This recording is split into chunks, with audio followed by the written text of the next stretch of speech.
They first asked my husband to run for the county legislature.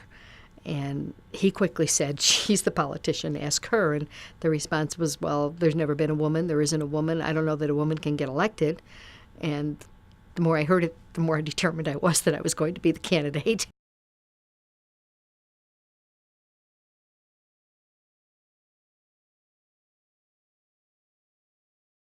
The first night I walked into the legislature, one of my colleagues, who I will not name, walked up to me and said, it was the swearing-in night, and he walked up to me and said, I suppose you think we're going to congratulate you, but you don't belong here. We don't want you here, and we will get rid of you in 2 years. With that sterling endorsement, I remember getting in my car that night and thinking, what have I gotten myself into?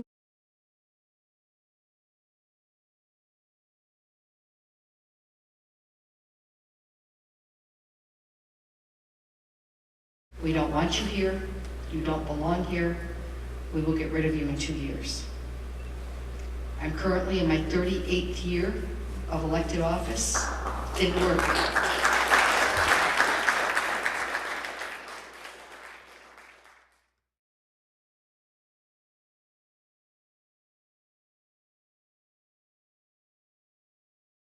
It was not a difficult vote when I decided to take it, because in my heart I knew it was the right vote.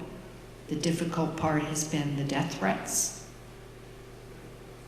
the nastiness of a couple of campaigns, the fact that I've had to put full security in my office because of all of that, and it's time for people to move on. It's the law. I feel I was on the right side of history on that one.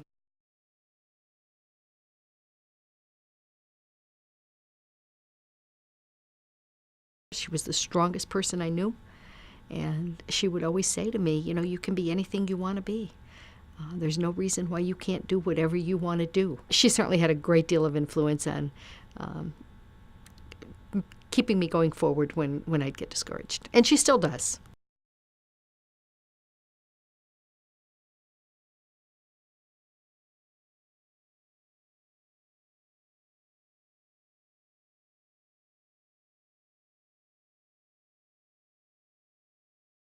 So I went over to Little Essex, New York, and went into a farmhouse there that night.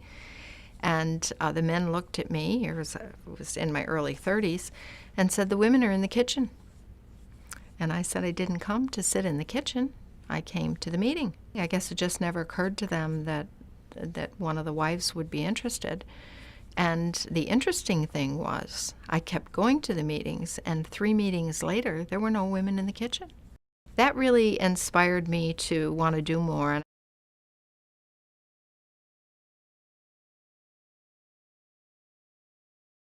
I can remember being called Powder Puff, which didn't make me very happy, but at that time it was something you just sort of let pass. And you always had to work harder to prove yourself.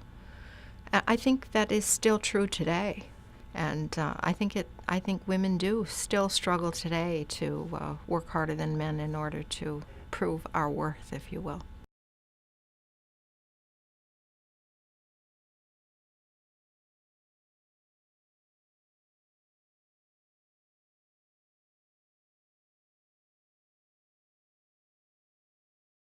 I was the first to sign on to the bill, and obviously I had lived it because I have a son who is gay, so it was easier for me than some of the others probably. I think the most difficult part was politically, because it was a vote that I knew probably would end my career. We're going to make marriage legal in New York State this year. I would say it was my greatest, personally and professionally.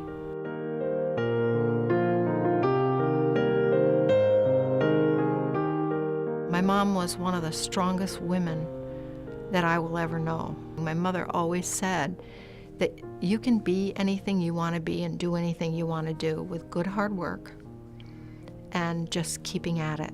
And she's absolutely right. You really can.